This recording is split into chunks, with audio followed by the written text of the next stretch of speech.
అఖిలేష్ సర్కార్పై పంచులు, మోడీ సర్కార్పై విమర్శలు, చెరుకు రైతులకు పరామర్శలు, అండగా ఉంటామని హామీలు. ఉత్తరప్రదేశ్లో కిసాన్ పాదయాత్ర నిర్వహించారు రాహుల్ గాంధీ. అన్నదాతలతో ఇంటరాక్ట్ అయ్యారు. చెరుకు రైతుల సమస్యల్ని అడిగి తెలుసుకున్నారు. రైతులకు ఎప్పుడూ కాంగ్రెస్ సపోర్టు ఉంటుందని అన్నారు రాహుల్. అచ్చేదిన్ తీసుకువస్తానంటూ అధికారంలోకి వచ్చిన ప్రధాని నరేంద్ర మోడీ విదేశీ పర్యటనలకే పరిమితమయ్యారన్నారు కాంగ్రెస్ ఉపాధ్యక్షుడు రాహుల్ గాంధీ. ఉత్తరప్రదేశ్లోని సహరాన్పూర్ జిల్లాలో కిసాన్ పాదయాత్ర నిర్వహించారు. మధ్యాహ్నం పిలాఖ్నీ నుంచి పాదయాత్ర ప్రారంభించిన రాహుల్ మొత్తం 7 కిలోమీటర్లు నడిచారు. దారి పొడవునా పంట పొలాలను పరిశీలించారు. చెరకు రైతుల సమస్యలను అడిగి తెలుసుకున్నారు. టూర్లో మోడీ, అఖిలేష్ ప్రభుత్వాలను టార్గెట్ చేశారు Rahul.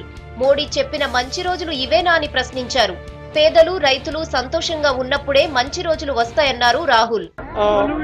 He was recently in England. Before that he was in the United States visiting number of countries. Now I think it's about time the Prime Minister spends some time in India. There are farmers here who are struggling. So I request the Prime Minister and the Chief Minister of Uttar Pradesh to please help the farmers of this state, the farmers of the rest of the country. UPA హయాంలో గ్రామీణ ఉపాధి హామీ పథకం ద్వారా ప్రపంచంలోనే అతిపెద్ద job scheme ను ప్రారంభించామన్నారు Rahul. NDA హయాంలో ధనవంతులకు, పారిశ్రామికవేత్తలకు బ్యాంకులు రెడ్ కార్పెట్ వేస్తున్నాయి తప్ప పేదలను, రైతులను పట్టించుకోవడం లేదన్నారు. రాష్ట్రంలో మార్పు తీసుకువస్తానంటూ అధికారంలోకి వచ్చిన అఖిలేష్ యువతకు ఉద్యోగాలు కల్పించేందుకు చర్యలు తీసుకోలేదన్నారు. और सब के सब कह रहे हैं कि उनको रोजगार नहीं मिला.